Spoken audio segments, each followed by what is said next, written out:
The man scooped up the black oil from the bucket and, unbelievably, smeared it directly onto his own face, even going so far as to rub mud all over his body, and finally picked up the steel wire from the ground and jabbed it into his own nose. The man intended to use this method to pose as a beggar in order to escape the parking lot full of police, but his suspicious behavior still drew the officers' attention. The police immediately stopped him and approached to question him. They found that the person in front of them was just a drunk beggar who was so scared he even wet his pants in front of them. Disgusted, the police let him go immediately, unaware that the man they had just released was the mastermind behind the bank robbery. The female officer who had just located the small car smelled the pungent alcohol. All evidence inside the car had already been cleared, and there was even a bottle of alcohol on the ground that hadn't yet been dealt with. It was then that Rack realized the beggar they had encountered earlier was actually an accomplice of the robber. However, by the time she figured it out, the professor had already escaped. Once again, the police found themselves at an impasse. Just as the professor began to feel smug, unexpectedly, the police brought new clues. The professor panicked the instant he heard his voice through the bug. A security guard had seen his face. If that guard identified him, the entire plan would be ruined. He had to do everything possible to prevent that. By checking the guard's social media accounts, he learned some information, but the police soon brought the security guard to the scene. They were in the process of piecing together the professor's face with a puzzle, but the professor had very little time left. He had to stop the guard immediately, because in order to gather intelligence from the police, the professor had been interacting with the female officer under the identity of Salva. Once Rack saw the completed puzzle, his true identity would be completely revealed. The professor found an unattended police car on the street, picked up a piece of iron wire, and slid it into the car window. Before long, he managed to open the car door, but unfortunately, the police returned at that moment. Seeing the officers slowly approaching him, the quick-thinking professor grabbed the radio inside the car. We have an armed robbery in progress, 30 Countdown Street. Any units in the area?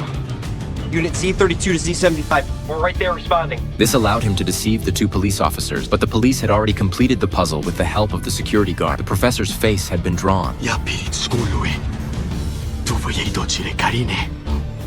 Swojej organizacji gastronomia. Widział, jak twoja supruga покидает супермаркет. Если футболка, то иди составишь, будет похож на меня. Ты больше никогда не увидишь ни одну из What the fuck is transmitting on channel? At this point, the police were still confused, unaware that the Russian security guard who had overheard the Russian language was retracting the puzzle he had just completed. By the time Rack realized, the Russian guard had already removed all the pieces. Rack immediately ordered a search for the source of the radio transmission. However, when the police returned to the car, they found it empty. Once again, the police lost their lead. What happened next left the already stagnant investigation even more off guard. The prolonged standoff with the robbers was bound to provoke dissatisfaction among higher-ranking officials. At this time, the police were negotiating with the professor, hoping he would release some hostages to show goodwill. Unexpectedly, the professor presented a choice, forcing the police to decide should they release 8 underage students or the daughter of the British ambassador.